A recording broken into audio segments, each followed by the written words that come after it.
Hey, what's going on, everybody? I'm going to take a quick look and try to do this really fast on this. This is the Dunu Kima 2.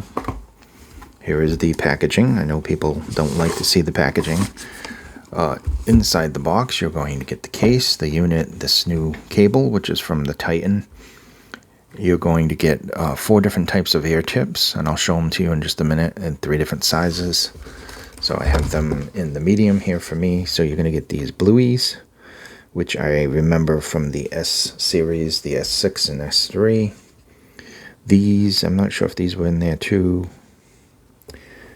These, of course, which are these cool, perfectly round shaped ones that kind of remind me like smaller versions of what Westone has.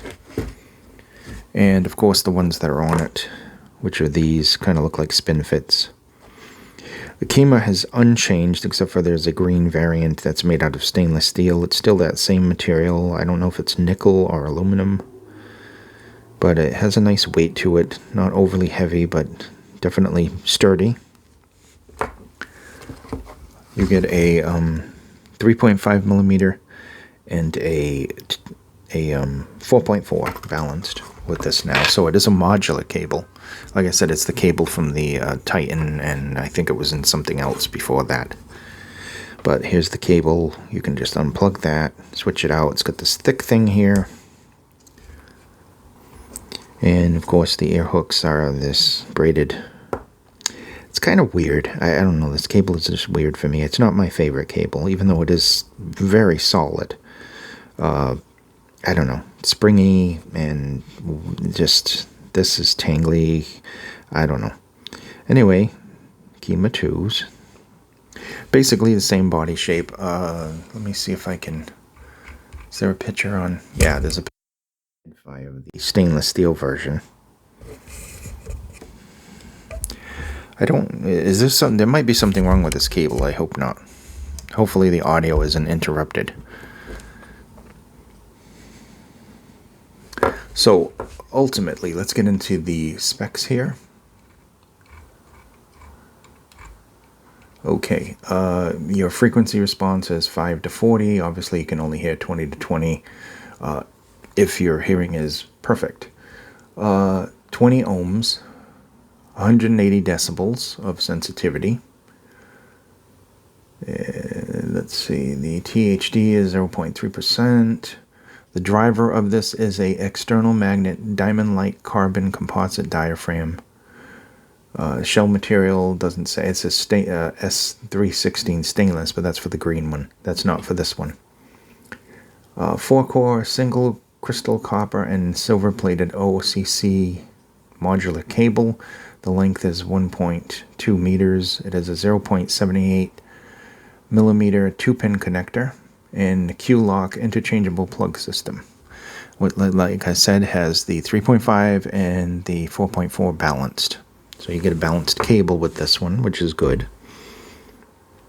So let's get into the sound. That's very simple. Inside the box, there's going to be a plastic picture of this that you can put on your desk if you're interested in that type of thing. Like I said, you get the tips, you get the you get an air cleaner, you know, the little brush with the other thing. You get a clip if you want to clip this. I don't know if you could actually clip this. It's kind of thick cable. But you get all that stuff inside the box as well. And you get this really big case, which will definitely fit a dongle with your unit. So it's really good for traveling. It's much bigger than the original. Here's the original. So there's been a vast improvement on the accessories with this. Sound-wise. Now the sound-wise is an improvement in general. There's a very good improvement here. They listen to the people and the feedback, especially about like the treble. The treble on this has much better energy. I wouldn't say it's overemphasized by any means. This is still quite safely tuned.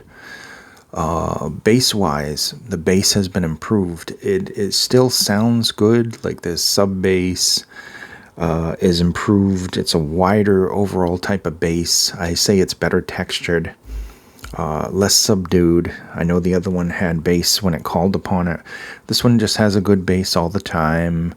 slightly above the neutral. There's some warmth in the lower end. There's some brighter mid-range with good vocals. The vocals a little bit more forward, not shouty in your ear. Overall, the whole tuning of this is toward the safe side. There is a bit more soundstage. It's more open and airy sounding than the soundstage.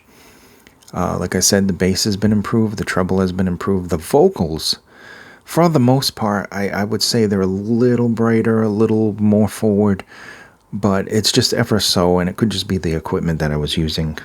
But I think that for the most part, the mids are basically the same. They have nice, good details. They have a nice neutrality to them. There's some warmth in the lower end. There's some warmth because of the bass. I wouldn't say it's more of an added bass, as I would say it's a better tuned bass. This is far from a V shape, far from a bass head IM. This is kind of just north of neutral with enhanced treble and bass. Slightly. Some things are like that, and there's like really good pound. This is, if it's called upon, it'll give you some good bass, but it's never going to be heavy bass with this. Same thing with the treble. The treble sounds natural. There's nice sparkle when you're listening to the hi-hats and cymbals and stuff, and good detail there, but it's definitely not a overemphasized treble. So I think they did a good job. They've improved upon the original. And that's basically all I have to say about this. It is a evolution of the original Kima, which, was decent overall, but it had its flaws. Looks similar, better equipment that comes with it, better accessories overall, and just better tuning. Like, I could listen to this all day long, no problem. Would it be one of my favorites? Probably not, but it's definitely a good IM. So anyway, thank you for watching. This has been the Dunu Kima 2, and I will see you in the next video. Be safe.